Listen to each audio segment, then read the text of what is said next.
The Grim Drive podcast explores mental health through the lens of professional sports and athletes. Pro athletes come forward more and more with stories about their mental health journey, what they have endured, and how they managed to push through, reflecting a mental health stigma that continues to be reduced. Pro athletes also leverage mindset to achieve peak performance, as well as representing and often driving elements of popular culture through the use of social media, technology, and personal branding. This places athletes front and center as role models for people of all ages, giving them a platform to reach many and deliver important information, including information about mental health.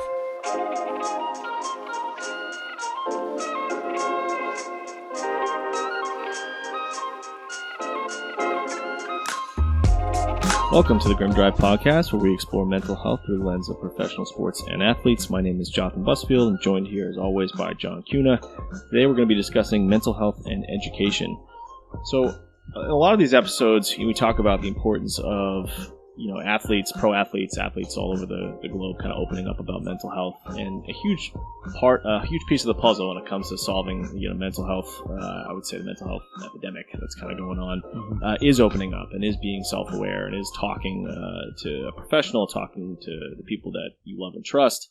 But we talked a lot about the proactive aspects or the prehab aspects of mental health and how that is equally, if not more important when it comes to maintaining good mental health. And I think mental health education is a huge piece of that, right? It's not just about wait till something happens, open up, right? That is better than not opening up, right, when it gets to that point. But there are steps you can take much earlier on to become aware of these things, become self-aware, become aware about your emotions, about emotions in general, what that means. Because that type of learning, that type of awareness can prevent a lot of these issues from happening. And I know prevention is a tough sell for a lot of people in physical medical care and mental health care and in general, but it is key. And I think what you put in from a prehab perspective, you will get out times 5, 10, 10x kind of thing. So we thought it'd be good to talk about mental health education a little bit. So I'll kind of let you kind of go to town on this, John, in terms of what your thoughts are in general when it comes to the topic of mental health education and the overlap between mental health and education, whether it's from a school perspective or that kind of thing. Yeah, so I'll start by saying sort of a little bit of a disclaimer because, we talked about, mental health in certain cultures or certain places is sort of like a privilege. And there are certain school districts that don't have as much of a luxury to be able to incorporate this type of stuff when they've got kids coming in who are hungry, or they've got kids coming in who, they're homeless, or they've got all these different things, right? So I'd say that there is a luxury component to this. And I just wanted to make sure that I just mentioned that.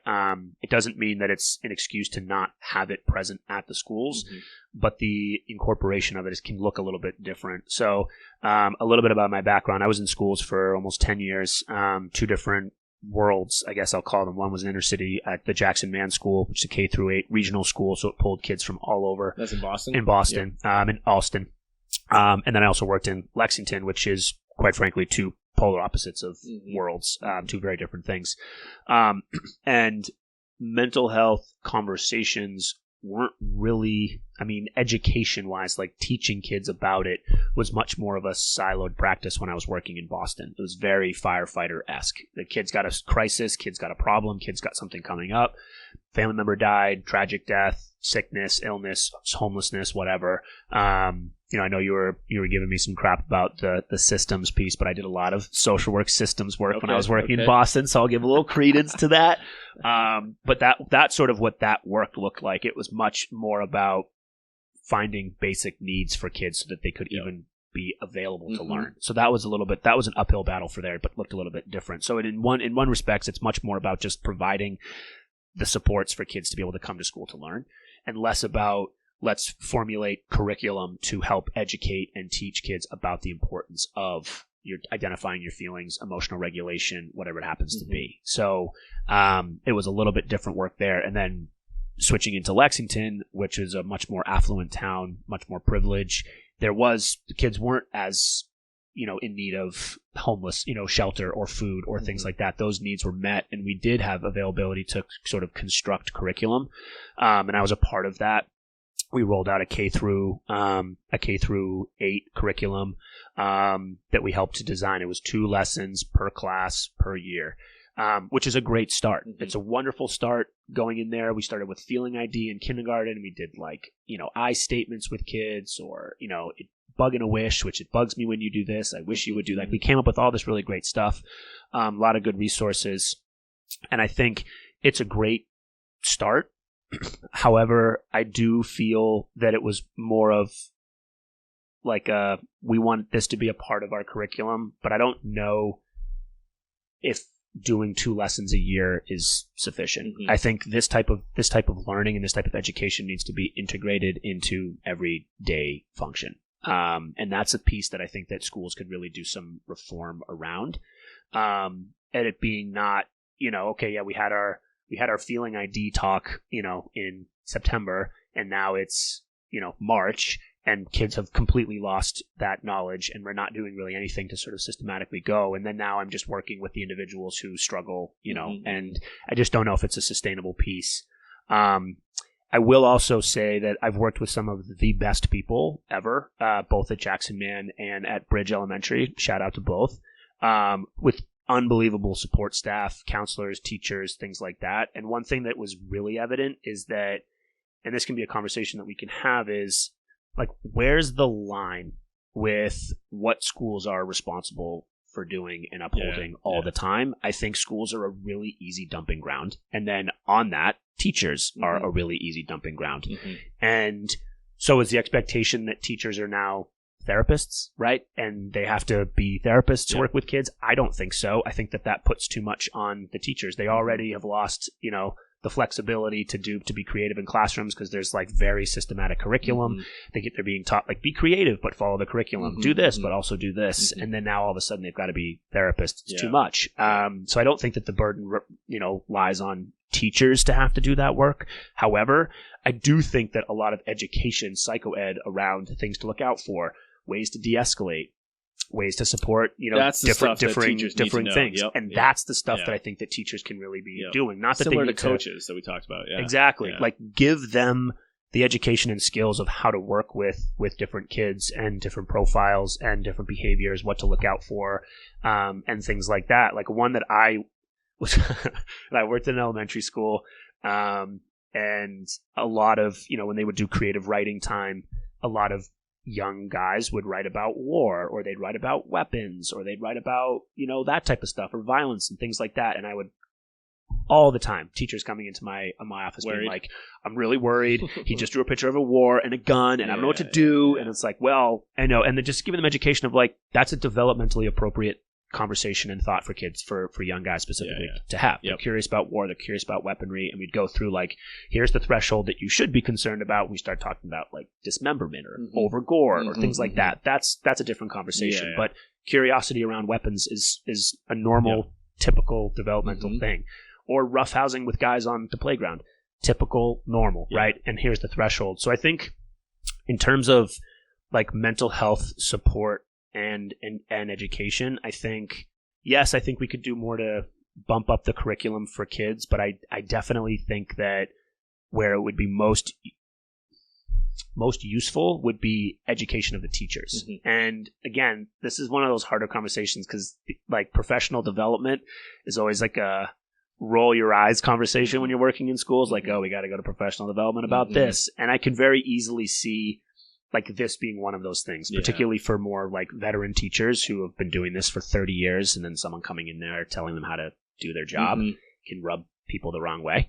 But I think that's probably the most beneficial place to start with incorporating mental health education in schools, is to educate teachers on how to incorporate it in a day-to-day. So even if you see a kid who's de-escalated, help them identify that they're that way, and then provide the feedback of what they could do, and then the wraparound, right? So a lot of times it's go to the principal's office, right? Or go for a walk, get out of here, right? That's typically how those behaviors are managed in schools. That's a massive generalization. There are teachers who are wonderful and able to sort of keep that kid in the room and do the work. So again, a generalization, but I don't think teachers would be against learning more skills of how to help manage their kids so that they can stay in the classroom and do more learning. So I think in terms of that, I think that's probably the best approach of how to incorporate more mental health education is to start with the teacher so that they can be teaching by both modeling, but also just how to manage those things in the day-to-day. Yeah, and I think the thing you just said at the end there is kind of one thing I want to touch on, because there's multiple ways to teach, multiple ways to learn, right? And I think we're going to talk a little bit more about the overall school schedule, sports, and just how loaded these kids' schedules are. But like I talk, you listen, you retain, and memorize sort of format of learning. I think that a lot of kids are getting enough of that, right? So, and it's not, like you said, it's not really fair to expect teachers to now become mental health experts and be able to impart that knowledge and a whole new mental health curriculum on top of the curriculum they're already learning onto kids. We're just expecting and asking too much for a whole variety of reasons, not the least of which is how much they're getting paid and other things like that.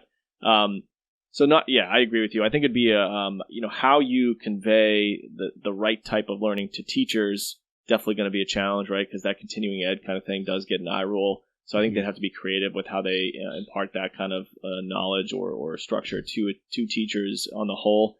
But I agree. I think it's probably less about teachers talking at students and much more about equipping them with, harm reduction and conflict resolution and communication, right? And then just handling issues as they come up as a guide, knowing that they don't have to educate. Because I think, look, like you said, 2 lessons a year, probably not enough. And even if there was that many or more, kids, especially of young ages, again, they're trying to memorize a lot of this stuff outside of mental health, just from a general education perspective, too much as it is. So if we're just going to throw a bunch of jargony words at them or like try to teach them concepts, it's hard. It's hard to expect them to learn that. So to a degree, I think letting them live a little bit more life and then just guiding and modeling right behavior when those life situations come up, to me, that's the best learning experience because it's hands-on and you're in the moment and you're seeing it happen live as opposed to reading off a page. Yeah, I agree. And I mean, and this is coming from my perspective, but the majority of people that I work with really benefit from experiential learning and really benefit from modeling. They don't benefit from listening to a teacher, retaining the information.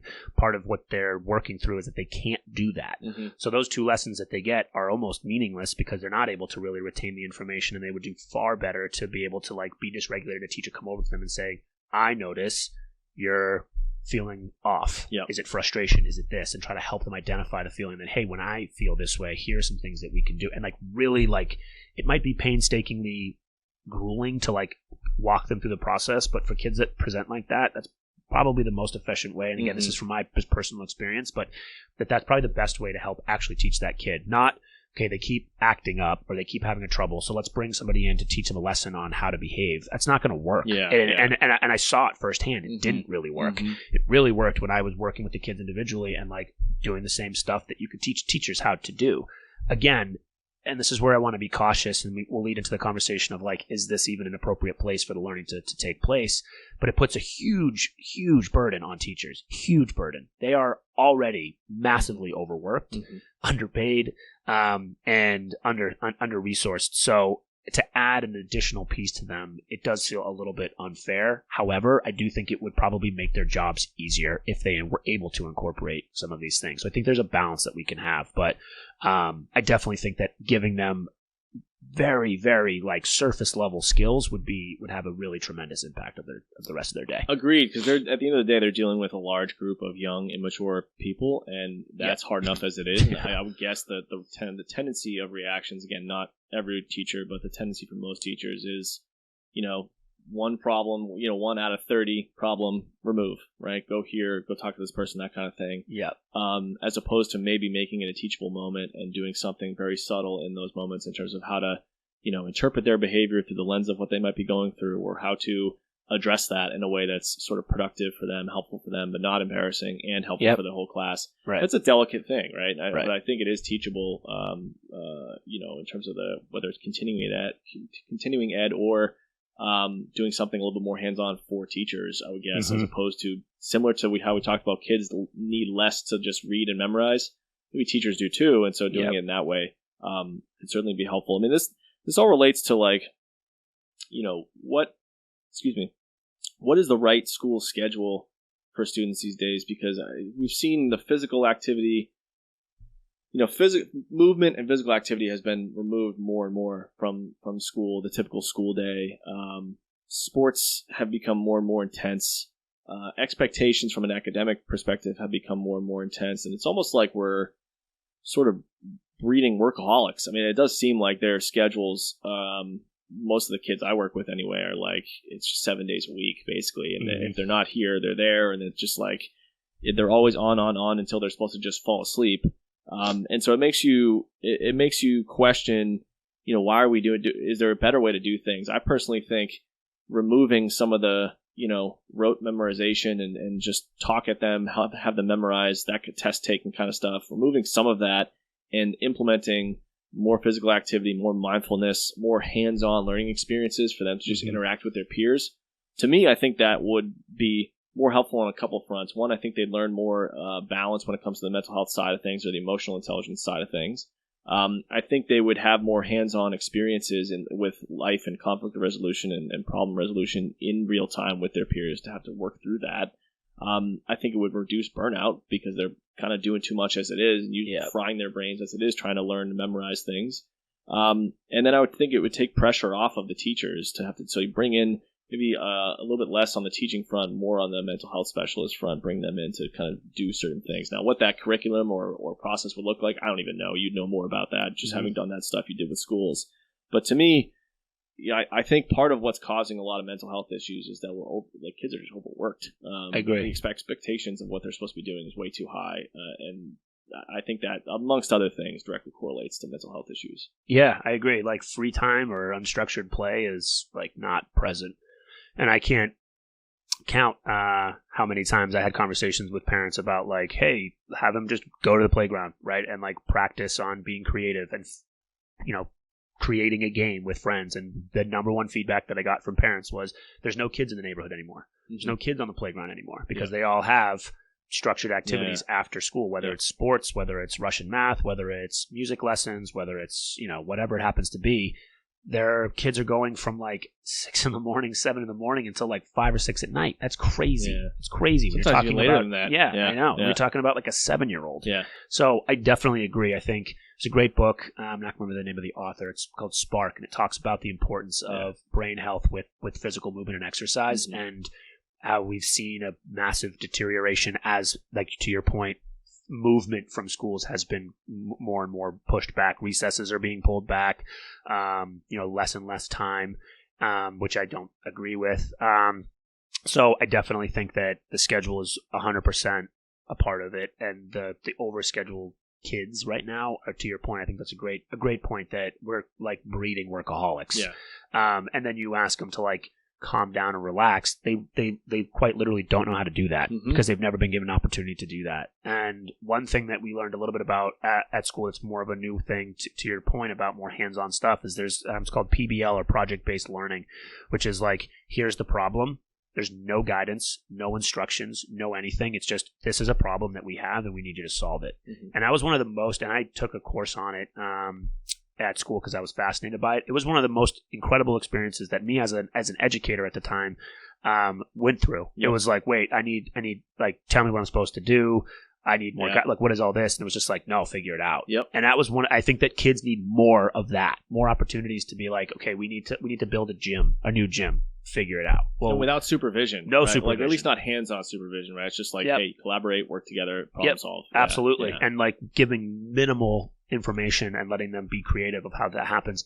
And I did a couple of groups with kids when I was at schools, and I was fascinated and like blown away by the amount of creativity when I would just give them like a short, quick little prompt and be like, figure this out. And when you give them like the access to being creative, they can be creative. And I think, schools were designed back in, like, we're still sort of stuck in the 1950s where it was very much industrialization, like sit still all day, do a task, ask to go to the bathroom, walk in lines. Like, it's very much still like, we're at the steel mill, which we're not anymore. That's not how the world works anymore. Great point. The economy is totally different. Totally and different. What really sets up you don't need information. You have your phone for facts. Exactly. Now. You don't need to memorize things and anymore. That's not how the working world works anyway. No. It's not about, like, at what point, I talked to a lot of people about this, like, at what point in the working world are you tasked with reading X amount of pages, memorizing the content, and taking a test on it? That doesn't mimic real life at all. Even from a general economic perspective in terms of most jobs, let alone how, the sort of tech-related specialized economy has shifted and will even more shift even more in the next 10 to 15, 20 years. I don't think we're setting young people up for success based on what they're learning.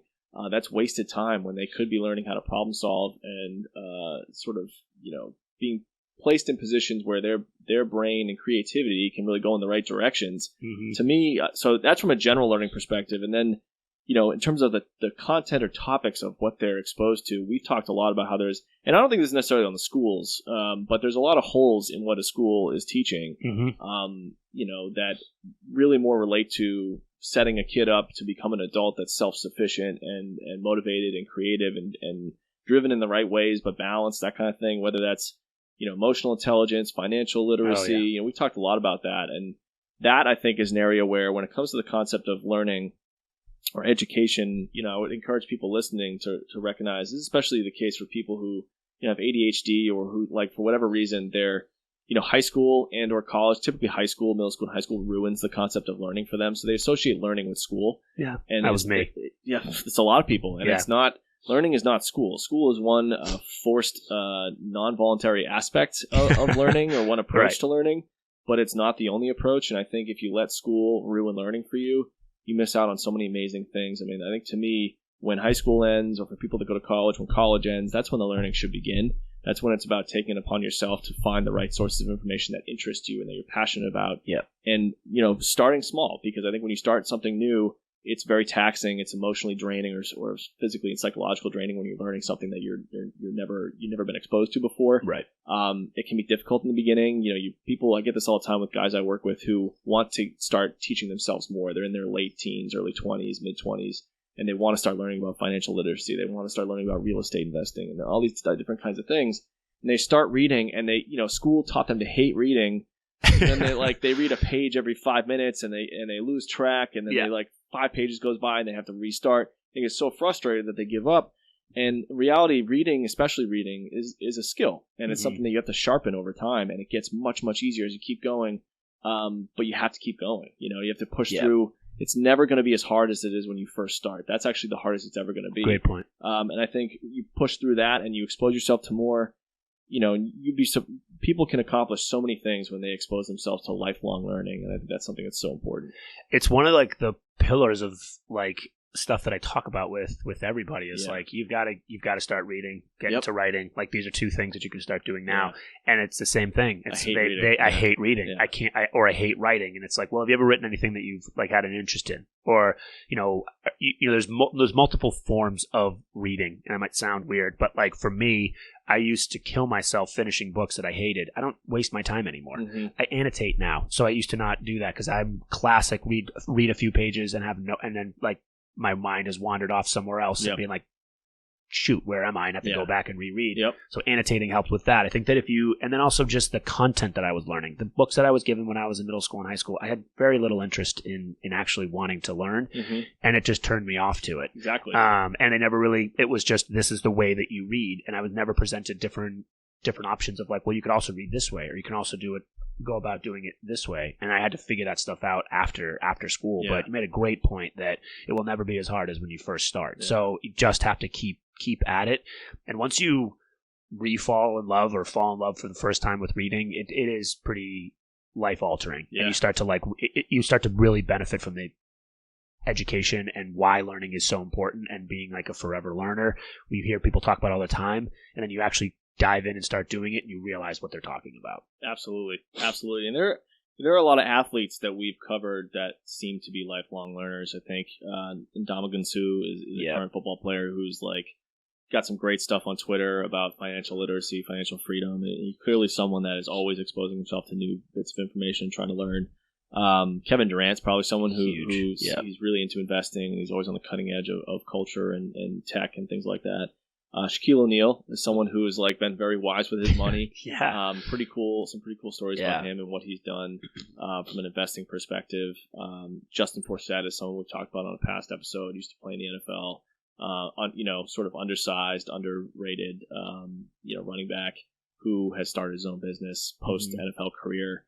The list goes on. There's a lot of athletes. Anyone that you can think of off the top of your head? I was going to say Gronkowski. That might sound kind of funny, but he's, in terms of financial literacy, he's gotten that figured out, and has done a bunch of stuff. And he's talked a little bit about like his process for that. So you can tell, you might not think of him as like a lifelong learner on the surface of it because he's kind of a goof. But we're Patriots fans, so you've got to see the progression of him. He's way different now than he was when he first came on. So yeah, and he's someone who, like you said, I mean, on the surface, you're like, come on, John, give me a break. It's like, all right, but this dude never paid attention in school at all. Exactly, right. Which I think he talks about, like, admits, like, but again, you don't have to pay attention in school to learn. I think that's why, like, he's a great example of someone who, it seems like just decided to not pay attention to the things that he decided were not worth his while or he didn't find interesting, which that's okay, especially if you have. Now, if you want football to fall back on, it makes it a little bit different. You got to push through and get the grades you need. Right. I think he still did. Like, who knows how easy they make it when you're an athlete that might go to the NFL. But he's someone who clearly has bought into learning in his own time. When it comes to money management, financial freedom, he's super smart. Mm-hmm. And even his goofy attitude, I think that's him leaning into himself and his general personality. While clearly, it seems like if you read between the lines, from a football perspective, he's extremely intelligent. And from a, maybe non-academic, but general parts of life, financial freedom, other things, a brand creation. Very bright. Very, very bright. Very, very skilled person when it comes to understanding how people work and how to use his strengths to create good. And he does a lot of stuff in the community, too, and a lot of volunteer things. So there's some great examples here. I mean, we'll probably come up with a bigger list, but there's a lot of athletes who embody the concept of lifelong learning. And lifelong learning, or like what I would call ABL, or always be learning, is something I definitely try to impart to the people I work with, because... the two things, in my opinion, three things, in my opinion, that relate to success. Now, again, it depends on how you define success. No one defines it the same. So regardless of how you define it, the three things that go into success, in my opinion, are learning, being a lifelong learner, work ethic, and continuously going based on process, not results, right? Holding yourself accountable to a process and always be working hard, and luck. I think a lot of luck goes into things, whether it's who you know or where you were born or whatever.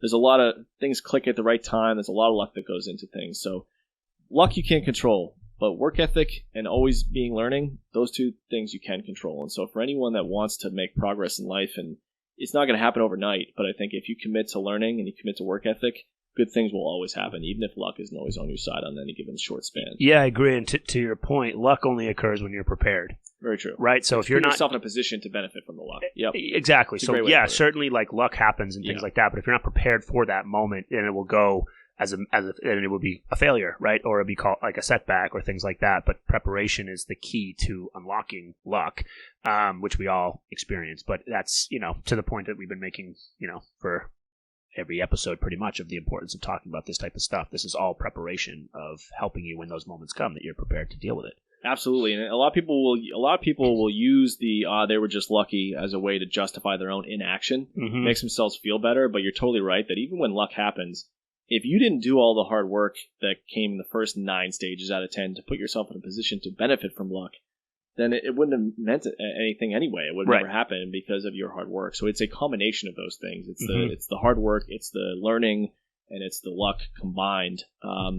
Without those three things happening sort of simultaneously, you're going to remain stuck. And I think that's where a lot of people, if you want to get unstuck, you have to take it, into your own hands and really put in the work, because it does happen. Yeah, it's gradual, but it does happen. One might say someone needs a little grim drive. Yeah, they might say that, John. Might need a little grim drive. They might say grim drive could help. And I think grim drive, again, we talk about the balance between having grim drive but not being grimly driven, right? That's like the balance we try to find with people. It does not happen overnight. Like learning something new, it is hard to develop a work ethic. Some people are born with it. Most people aren't. I think it's about making the choice to want to build up, right? Like the analogy I like to give is like if you eventually want to get to the point where you're working a side hustle or you're working 80 hours a week, like you're not just going to start from unemployment to 80 hours a week, right? You're going to start with a part-time job, maybe even a full-time job you start with, but it's hard because going from not working to working 40 hours a week is actually... you got to build stamina. You got to build stamina. You got to get the lay of the land and the people. We've talked about that in past episodes. It can take 3 months, 6 months to really assimilate to that everyday hustle kind of process. And then you start building on top of that and you work your way up to 80 hours a week if that's what you want. I mean, I think if you're doing what you love, then 80 hours a week doesn't sound that bad. If you're doing what you hate, then 80 hours a week is pretty miserable. So I think we'll probably end there for today. Want to thank everyone for listening to this episode of the Grim Drive podcast for this discussion about mental health and education. We'll be back next week. Thanks, everybody.